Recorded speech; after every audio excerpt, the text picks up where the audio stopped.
ಶಬರಿಮಲೆ ಚಿನ್ನ ಕದ್ದಂತಹ ಕೇಸ್ಗೂ ಬೆಂಗಳೂರಿಗೂ ಲಿಂಕ್ ಪಡೆದುಕೊಳ್ತಾ ಇದೆ. ಬಳ್ಳಾರಿ ಮಾತ್ರ ಅಲ್ಲ, ತನಿಖೆಗೆ ಅಂತ ಬೆಂಗಳೂರಿಗೆ ಎಸ್ಐಟಿ ಟೀಮ್ ಬಂದಿದೆ. ಕೇರಳ ಎಸ್ಐಟಿ ಅಧಿಕಾರಿಗಳು ರಾಜ್ಯದ ರಾಜಧಾನಿ ಬೆಂಗಳೂರಿಗೆ ಭೇಟಿ ಕೊಟ್ಟಿದ್ದಾರೆ. ಇದು ಬಹಳ ಕುತೂಹಲಕ್ಕೆ ಮತ್ತೆ ಅನುಮಾನಕ್ಕೆ ಕಾರಣವಾಗ್ತಾ ಇದೆ. ಉನ್ನಿಕೃಷ್ಣನ್ ಮನೆಯಲ್ಲಿ ಎಸ್ಐಟಿ ಅಧಿಕಾರಿಗಳು ಶೋಧ ನಡೆಸ್ತಾ ಇದ್ದಾರೆ. ಶ್ರೀರಾಂಪುರದ ಚೌಡೇಶ್ವರಿ ದೇವಸ್ಥಾನದ ಬಳಿ ಈ ಉನ್ನಿಕೃಷ್ಣನ್ ಅವರ ಮನೆ ಇದೆ. ಅರ್ಚಕ ಇವರು. ಬೆಳಗ್ಗೆಯಿಂದಲೂ ಎಸ್ಐಟಿ ಟೀಮ್ ಇಲ್ಲಿ ಹುಡುಕಾಟ ನಡೆಸ್ತಾ ಇದೆ. ಮನೆಯಲ್ಲಿರೋ ಹಣ, ಚಿನ್ನಾಭರಣ, ಆಸ್ತಿ ಪತ್ರ ಇವೆಲ್ಲವನ್ನ ಪರಿಶೀಲನೆ ನಡೆಸ್ತಾ ಇದ್ದಾರೆ. ಶಬರಿಮಲೆ ಇಲ್ಲಿ ನಾಪತ್ತೆಯಾಗಿರೋ ಚಿನ್ನಕ್ಕೂ ಸಂಬಂಧಪಟ್ಟಂತೆ ಆ ಚಿನ್ನದ ತನಿಖೆಗೆ ಎಸ್ಐಟಿಯನ್ನ ಏನು ರಚನೆ ಮಾಡಿದ್ರು, ವಿಶೇಷ ತನಿಖಾ ಟೀಮ್ ಅನ್ನ, ಅದು ಈಗ ಬೆಂಗಳೂರಿಗೆ ಬಂದಿದೆ. ಇದು ಹಲವಾರು ಅನುಮಾನಗಳಿಗೆ ಎಡೆ ಮಾಡಿಕೊಡ್ತಾ ಇದೆ, ಕುತೂಹಲಕ್ಕೂ ಕೂಡ ಎಡೆ ಮಾಡಿಕೊಡ್ತಾ ಇದೆ. ಉನ್ನಿಕೃಷ್ಣನ್ ಅರ್ಚಕ ಇದ್ದಲ್ಲ, ಅವರ ಮನೆಯಲ್ಲಿ ಇದೀಗ ತನಿಖೆಯನ್ನ ಮಾಡ್ತಾ ಇದ್ದಾರೆ.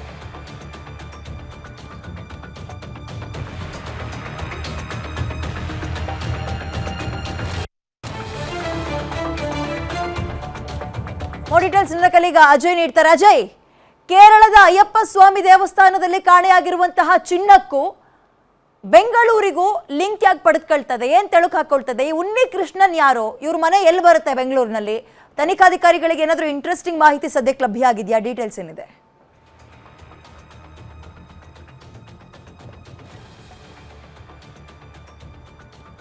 ಖಂಡಿತವಾಗ್ಲೂ ವಿದ್ಯಾ, ಈಗಾಗಲೇ 2019ರಲ್ಲಿ ಕೇರಳದಲ್ಲಿರುವಂತಹ ಏನು ಅಯ್ಯಪ್ಪ ಸ್ವಾಮಿ ದೇವಸ್ಥಾನ ಇದೆ ಅಲ್ಲಿ ನಡೆದಂತಹ ಪ್ರಕರಣ ಇದು. ಆ ಸಂದರ್ಭದಿಂದನೂ ಕೂಡ ಅಲ್ಲಿ ಒಂದು ವಿಶೇಷವಾದಂತಹ ಟೀಮ್ ಕೂಡ ರಚನೆ ಮಾಡಲಾಗಿತ್ತು. ಆನಂತರ ಸರ್ಕಾರ ಕೂಡ ಇದಕ್ಕೆ ಅಂತಾನೆ ಕೂಡ 2-3 ಎಸ್ಐಟಿ ಟೀಮ್ ಕೂಡ ರಚನೆ ಮಾಡಿತ್ತು. ಆಗಿಂದನೂ ಕೂಡ ಈ ಒಂದು ಕೇಸ್ ಕೂಡ ನಡೀತಾ ಇರುವಂತದ್ದು. ಈಗ ಆ ಒಂದು ವಿಚಾರಕ್ಕೆ ಸಂಬಂಧಪಟ್ಟಂತೆ ಈ ಉನ್ನಿಕೃಷ್ಣನ್ ಏನಿದ್ದಾನೆ, ಎಲೆಕ್ಟ್ರೋಮ್ಯಾಟಿಕ್ ಮಾಡಬೇಕು ಅಂತ ಹೇಳಿ ಆ ಚಿನ್ನವನ್ನು ಕೂಡ ತಗೊಂಡಿದ್ದ ಅಂತ ಹೇಳಿ ಕೂಡ ಗೊತ್ತಾಗ್ತಿರುವಂತದ್ದು. ಅಂದ್ರೆ ಚಿನ್ನದ ಲೇಪನವನ್ನ ಇವನಿಗೆ ಕೊಟ್ಟಿರ್ತಾರೆ, ಅದು ಎಲೆಕ್ಟ್ರಿಫೈ ಮೂಲಕ ಅದನ್ನ ಅಲ್ಲಿ ದೇವಸ್ಥಾನಕ್ಕೆ ಲೇಪನ ಮಾಡಬೇಕಾಗಿರುತ್ತೆ.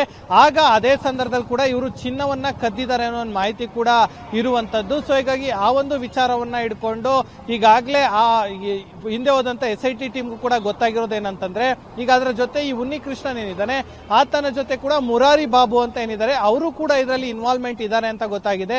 ಸೊ ಹೀಗಾಗಿ ಇವರಿಬ್ಬರನ್ನು ಕೂಡ ಈಗಾಗಲೇ ಸಾಕಷ್ಟು ಬಾರಿ ವಿಚಾರಣೆ ಕೂಡ ಮಾಡಲಾಗಿದೆ. ಆದ್ರೂ ಕೂಡ ಅವರು ಎಲ್ಲೆಲ್ಲಿ ಇದ್ರು ಅನ್ನೋದ್ರ ಬಗ್ಗೆ ಕೂಡ ಹುಡುಕ್ತಾ ಹೋದಂತ ಪೊಲೀಸರಿಗೆ ಮತ್ತೆ ಕೇರಳ ಎಸ್ಐಟಿ ಟೀಮ್ಗೆ ಬೆಂಗಳೂರು ಆಗಿರ್ಬೋದು, ಕರ್ನಾಟಕದ ಜೊತೆಗೆ ಬೇರೆ ಬೇರೆ ಜಿಲ್ಲೆ ಬಳ್ಳಾರಿ ಆಗಿರ್ಬೋದು, ಇಂಥ ಕಡೆನೂ ಕೂಡ ಈಗಾಗಲೇ ಲಿಂಕ್ ಸಿಗ್ತಾ ಹೋಗ್ತಾ ಇದೆ. ಸೊ ಹೀಗಾಗಿ ಇವತ್ತು ಕೂಡ ಉನ್ನಿಕೃಷ್ಣನ್ ಅವರ ಮನೆ ಶ್ರೀರಾಂಪುರದಲ್ಲಿ ಇರುವಂತದ್ದು, ಅಲ್ಲೂ ಕೂಡ ಈಗಾಗಲೇ ರೈಡ್ ಮಾಡಿ ಅಲ್ಲೂ ಸಂಪೂರ್ಣವಾದಂತಹ ಮಾಹಿತಿ ತಗೊಳ್ಳೋದಕ್ಕೂ ಕೂಡ ಈಗಾಗಲೇ ಎಸ್ಐಟಿ ಟೀಮ್ ಕೂಡ ಮುಂದಾಗಿರುವಂತದ್ದು. ಮನೆಯಲ್ಲೂ ಕೂಡ ಅನೇಕ ವಿಚಾರಗಳನ್ನು ಕೂಡ ಏನೋ ಎಸ್ಐಟಿ ಟೀಮ್ ಕೂಡ ಕೆದಕ್ತಾ ಇದೆ. ಒಳಗೇನಾದ್ರೂ ಇನ್ನೂ ಏನೋ ಬಂಗಾರ ಆಗಿರ್ಬೋದು, ಹಣ ಆಗಿರ್ಬೋದು, ಮತ್ತೆ ಬೇರೆ ಬೇರೆ ಎಲ್ಲರೂ ಆಸ್ತಿ ಪತ್ರಗಳು, ಈ ರೀತಿಯಾಗಿ ಪ್ರತಿ ರೈಡಲ್ಲೂ ಆಗುವಂತಹ ಪ್ರೊಸೀಜರ್ ಕೂಡ ಅಲ್ಲೂ ಫಾಲೋ ಆಗ್ತಾ ಇದೆ. ಅಂದ್ರೆ 2009ರಲ್ಲಿ ಕೂಡ ಇವರಿಗೆ ಏನೋ ಒಂದು ಕೆಲಸವನ್ನು ವಹಿಸಿರ್ತಾರೆ, ಅಲ್ಲಿ ಇವರು ಚಿನ್ನವನ್ನ ಲೇಪನವನ್ನ ಎತ್ಕೊಂಡಿದ್ದಾರೆ ಅನ್ನೋ ಮಾಹಿತಿ ಇರುವಂತದ್ದು. ಅದು ಅರ್ಧ ಕೆಜಿಗೆ ಹೆಚ್ಚು ಅಂತ ಈಗ ಸದ್ಯಕ್ಕೆ ಗೊತ್ತಾಗಿದೆ. ಅದೇ ಮುಂದಿನ ದಿನಗಳಲ್ಲಿ ಅಷ್ಟೇನಾ ಅಥವಾ ಇನ್ನೂ ಜಾಸ್ತಿ ಏನಾದ್ರು ಇದೆಯಾ ಅವರ ಬಳಿ ಅಂತಾನೂ ಕೂಡ ಮಾಹಿತಿ ಗೊತ್ತಾಗಬೇಕಾಗಿದೆ. ಇನ್ನು ಬಹುತೇಕ ಇವತ್ತು ಸಂಪೂರ್ಣವಾಗಿ ಟೀಮ್ ಅವರ ಮನೆಯಲ್ಲೂ ಕೂಡ ಬೀಡ್ಬಿಟ್ಟಿದೆ. ಅಲ್ಲೂ ಕೂಡ ಅವ್ರಿಗೆ ಪ್ರಶ್ನೆ ಮಾಡುವಂತ ಕೆಲಸಕ್ಕೂ ಮುಂದಾಗ್ತಿದೆ.